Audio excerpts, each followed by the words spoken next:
This is going to be a fun video where I read some mean comments and address criticism and uncover some misconceptions about what I do on the channel. Next comment, Bam Kevo, tens of hours searching someone else. Hashtag yikes. Less than 200 M's, zipper lock face. What I'm assuming is this person thinks because I have less than $200 million that I can't speak, which is kind of funny because I could go, rob a bank tomorrow for 200 million, and then I guess all of a sudden my opinions are valid at that point. So addressing the tens of hours of research. So I got some comments about like me being a stalker. The thing with the research is I'm doing it out of respect for the guru. I can easily make videos and it would be much less time consuming and a lot easier to make. And I could make videos showing my people are scammers. I could take a video from Bam Kevo. I could make one video, not have to worry about any copyright strikes, literally make him look terrible. I could get to the point of almost slandering someone without doing it. I know how to do that, but that's not fair to him. I mean, really think about it. If you're out there, if someone were to make a video on you or critique you and they only used one tweet from 2015, you'd feel kind of like, hey, that's not fair. If you're going to make a video on me, if you're going to critique me, it's only fair that you know the full backstory. And so for me, I want to do research to the extent that I do because I think it's fair for the guru. Even if I don't like them, even if I know for sure they're a scammer or a fake guru, or the first thing I've seen from them, like that could be a great 10-minute video just from that clip alone, that ad alone. I'm not going to do it because it's not fair to them. And I view what I'm doing long term, and I really care about my reputation and the way people consume my content. And I would hope that I don't jump on just looking at one clip from someone like Kevo and then immediately rushing to judgment. I don't think that's fair to them. I would hate for someone to do that to me. And so that's why I put in the time, and I'm okay taking that criticism, like the very demeaning criticism where it's like, haha, tens of hours of research, you're a stalker and a loser, don't you have better things to do? Well, I'm being fair to the guru, and I think that's the only real way to criticize someone is to know the full picture, know all the context within each video, and so you can make the best judgment that you can make, and that's what I go after. Number 2, you're trying to chase fame by accusing an influencer of hiding something you found out. Your proof? Oh, your proof is that you don't have proof. Okay, that's fair. But my point isn't to be 100% correct in that I'm not running around going, I need 100% proof. You said you make $100,000 on Airbnb and you only made $95,000. That's not correct. That's not my point. My point is just, hey, I'm going to go around poking and prodding. If you're making claims, I'm the guy that's comfortable just saying, hey, yeah, let's see proof. I can't look up specific LLCs. I can't look up exact, I don't know profit and loss statements from private companies. That's not possible. But what I can do is use claims that you make in certain videos. Maybe on your Instagram, you're talking about, oh my gosh, I run a huge real estate business, or I run a car rental business where I buy exotic cars. If I don't see any proof of that, I'm just going to say, hey, let's see proof. It'd be beneficial for your followers. It'd be beneficial for anyone coming to your content for the first time. And no, I'm not trying to chase fame by accusing an influencer. We all play the same game on YouTube. You are essentially trying to create videos that will get views. At the end of the day, that's what the game of YouTube is. Even these gurus are playing the same game. They use other brands' names. They use Lamborghini. They use popular jewelry. They use Airbnb. They use Tesla, they use how much Apple stock to buy, right? You're using everyone does it on YouTube. So it's kind of funny when people seem to accuse me of chasing fame or whatever, when you could actually break it down that almost every creator uses some type of brand, whether personal brand or a corporate brand, to help boost their views. And then the last part is interesting. What kind of idiot from the hood of Chicago would publicly post their LLCs, locations of rental cars? So what's funny is he actually went to the car lot of his rental cars. So he went to the location. And if you were really internet sleuth, you could probably figure it out. So he's made that public. I could care less about publicly posting their LLCs. Again, LLC, his audience seems to think that knowing an LLC name is you can sue him for all he's worth. It's I could give you Google's LLC. Try to walk into a lawyer's office and sue Google.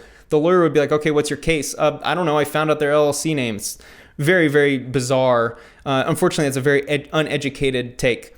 You're absolutely oblivious to the fact that this man has people outside of his house waiting to rob him. So what's interesting about this statement is that he's indicating that me saying addresses would get people to show up outside of his house to rob him. But then he's saying 2 sentences later that he's a man with people.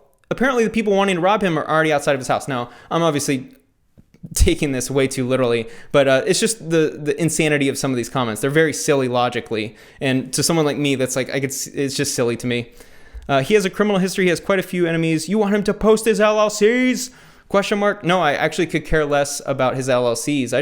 I think it'd be better for his audience. Hey, if you're going to talk about an exotic car rental business, what are the real numbers? How did you finance the cars? Did you buy them cash? Did you even buy them?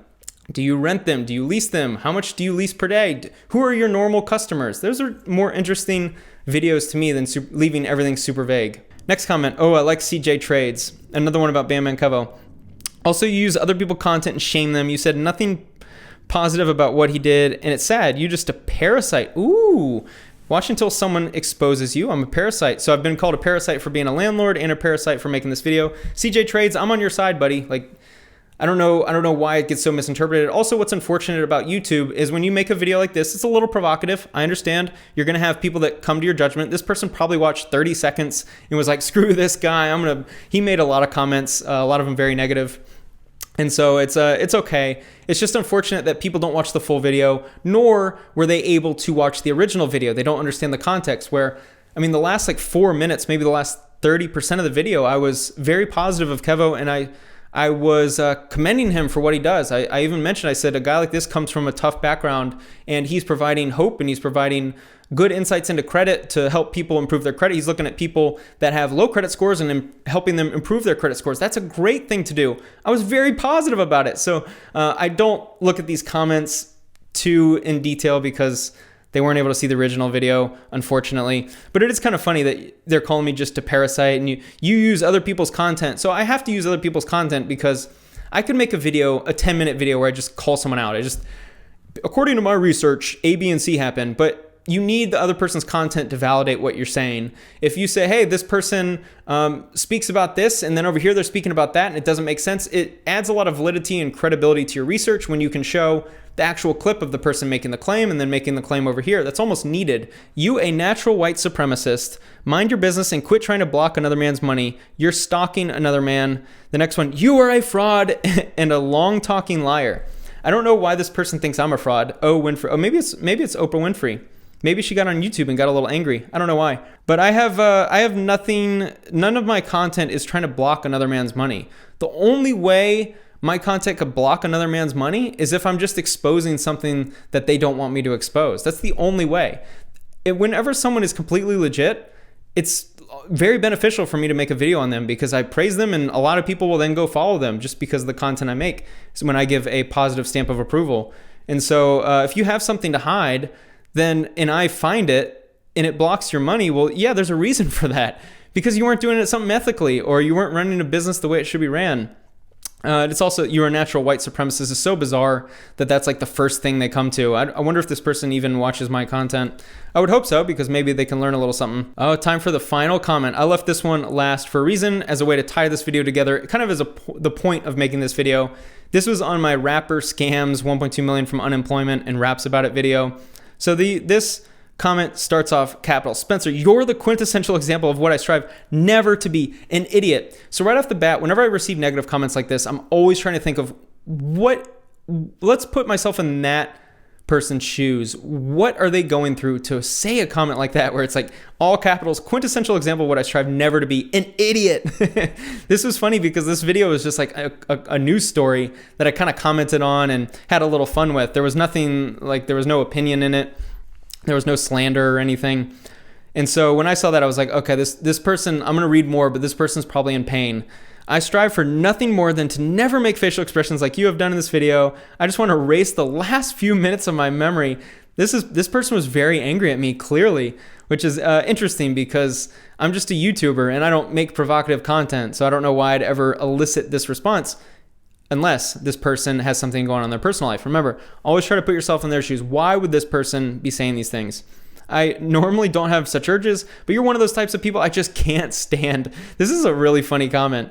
I'm sure you're a real hoot to be around in person and everyone loves you, but I guess just like the camera adds 10 pounds, they say, it must also add 10-fold the amount. I can't stand some people. Just thought you should know. I love these comments because I think they're so interesting. To me, whenever I read something like this, I know it's not a personal attack on me, because there's no way anything I do could elicit this response. And so for me, when I see that comment, I'm thinking, what is a person going through to get on YouTube and watch my video that was like 4 or 5 minutes and come up with that type of response? So I just said capital LMAO, great comment. Just curious why you got so triggered from a YouTube video reporting a news story, LOL, right? It's indicating that like, hey, this is more lighthearted. This doesn't need to be serious. And for those of you watching this, please don't ever get into YouTube comment or internet comment fights. It's crazy if you go and look on other YouTube videos. Most threads within like 4 or 5 comments, the other person's getting called Hitler, and then the other person's getting called the worst human being on the planet. America wouldn't be in such a state of panic if it wasn't for parasites like you. It's just like hilarious how quickly it devolves into like hate speech. And so we'll see what this person responded with. And this is kind of the point of the video. To be honest, it wasn't you at all. I think I had passive aggressive breakdown and deflected my anger. Bing, bing, bing. He deflected his anger. This person was going through something and they just saw something online and just wanted to be heard. I think being held up inside with my girlfriend all day with COVID has me going a little crazy. So there you go. This person was pent up. They were in a moment in their day. This person could truly be the nicest person alive. They could donate to charity. They could be truly the most happiest person on the planet. But in that moment, they had a day where they were spent inside with their girlfriend who has COVID. There's probably anxiety. There's probably maybe some mental health issues just for that day or just for that moment. And this person went on YouTube, watched my video, and just rage commented on me.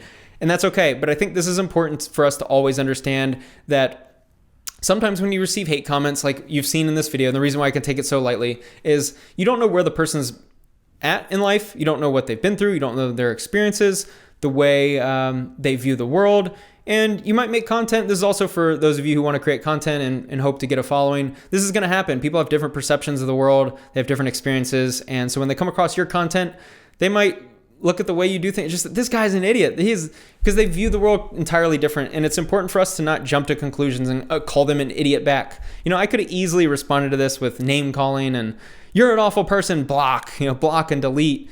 But no, that's not what this world's about. The world should be about understanding the person first. And one of my favorite quotes, one thing that I think all people should live by is the quote, seek first to understand, then to be understood. The context of that is simply always look at other people and try to understand where they're at or why they're behaving the way they are, why they said the things they do before you even speak. And that's why I left this comment last, because this can happen in everyday life. This can happen on the subway. This can happen in the taxi cab. This can happen on the road. This can happen at your job. I think whenever we are confronted with a moment in time where someone's acting crazy or someone's voting for Trump or voting for Biden or going out and protesting some cause that we're against, instead of immediately labeling them or putting a video out online shaming them or trying to call them idiots and they're the reason why America is falling and all these things, it's important that we try to understand where they're coming from, trying to understand why their behavior exists. And I think that would lead to a much better America. I think no better example of this is in YouTube comments, because you see the worst of people. They're anonymous. They don't have their face. There's literally no repercussions or no risk to their behavior. So you're seeing that quick emotional response. And I think it's important for us to never quickly go into our emotional response to their emotional response. So whenever you can feel like someone's coming on to you emotionally, for me, I always sit back and try to understand first, because I never want to act irrational or with emotion. If someone's coming at me emotionally, I take a step back and just try to ask questions. I just sit there and ask questions. Why is this person behaving this way? To me, I'm like no saint. I'm not trying to be on a soapbox here and like present to myself like I'm this all-knowing person. But I just think that's the best way to go through life. You can understand people a lot better. I could argue that this is a skill set I have. That's why I've been able to build the YouTube audience that I've built. I'm almost at 100,000 subscribers. I feel like I know humans pretty well, mixed in with reading books about psychology and going through life always trying to understand others. I think you can create a personality and certain kind of insights into you, into the human behavior, into human psyche and understanding people. I think it's an easier way to go throughout the world is when you understand the world better, you understand the way people behave. For me, it's just the last few years I've been able to like better understand the world. It's so much easier to live life. I don't have these moments of like, why is this person behaving this way? I just don't experience that nearly as much anymore. So anyway, I'm going on a long rant to end this video. I want to leave you with seek first to understand, then to be understood. It is the most powerful quote, in my opinion, in life. And I hope that those of you watching these videos will be on that side. You're going to start going through life where you care more about the other person and what they're going through as opposed to your opinions being heard. Thank you so much for sticking with this video if you are still here at the end. Hopefully I'll make more of these videos because I think they're interesting and they're fun to make. And so thank you so much for watching.